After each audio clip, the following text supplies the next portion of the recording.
So pictured here we have Jayden Spicer. This is his mother in the orange you see pictured beside him, and that is Felicia Gross. She has now been charged with his unaliving. He was found less than 20 miles from his home that he had reportedly walked away from or ran away from on August the 5th. Now, we don't know exactly if that's truly the day that something may have occurred, or that night, or what happened. That's just the day we know that he was reported missing. We now know that he has been located and is no longer with us. He was found off Canoe Road there in Jackson, Kentucky, where he went missing from, less than 20 miles. Now, there's also CPS was involved in with Jayden. He was living with his grandmother up until, I believe, she may have gotten sick. Something happened to where she unfortunately passed away, and then he went back to be with his mother, Felicia. He was with her for a very short amount of time, maybe 2 to 3 months, if that, and then now you see where we're at. Jayden is no longer with us, and this is such a devastating, horrific case. Like, this beautiful young man lost his life just within a very short amount of time of being back in custody with his mother. Now, she is claiming, according to the arrest citation, that he was over-medicated. And that we don't know. We haven't gotten toxicology back. We haven't heard anything on autopsy. That'll probably take some time. I also wanted to bring the fact up that so many are comparing this to the Sebastian Rogers case. And so many are comparing it again to this case. This beautiful face is Sebastian Wayne Drake Rogers, and he's been missing since February the 26th, or was reported missing on February the 26th around 6:30 a.m.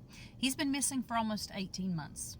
The closer we get to the end of August, the closer we are to a year and a half of this young man. There has been no sightings of him.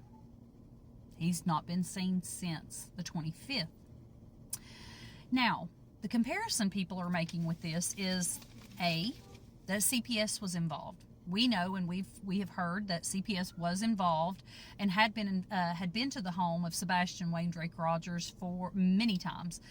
We initially were told 1 or 2, and then we weren't really sure, but come to find out there were 5 CPS reports in a very short amount of time for this young man.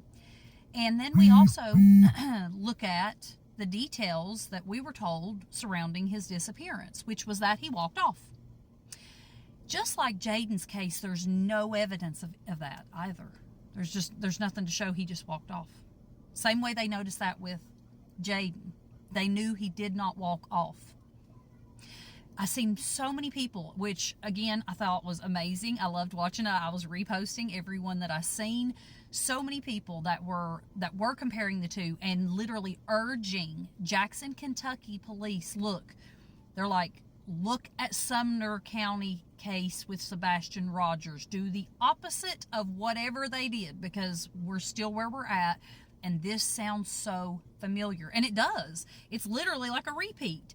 The only bad part of this is that, well, luckily we are able, we know what happened to Jayden, and we're going to pray for justice for Jayden. But where's the justice for Sebastian Wayne Drake Rogers? As we keep Jayden in our prayers, let's continue to pray that we will get some answers, some kind of leads. If you know anything, if you've seen something you think might not have been important, the night of February 25th, if you live anywhere near Hendersonville, Tennessee, and you know anything, please report that, because that little bit of information could be what leads us to Sebastian Wayne Drake Rogers. And let's pray for justice, pray that he is found as soon as possible.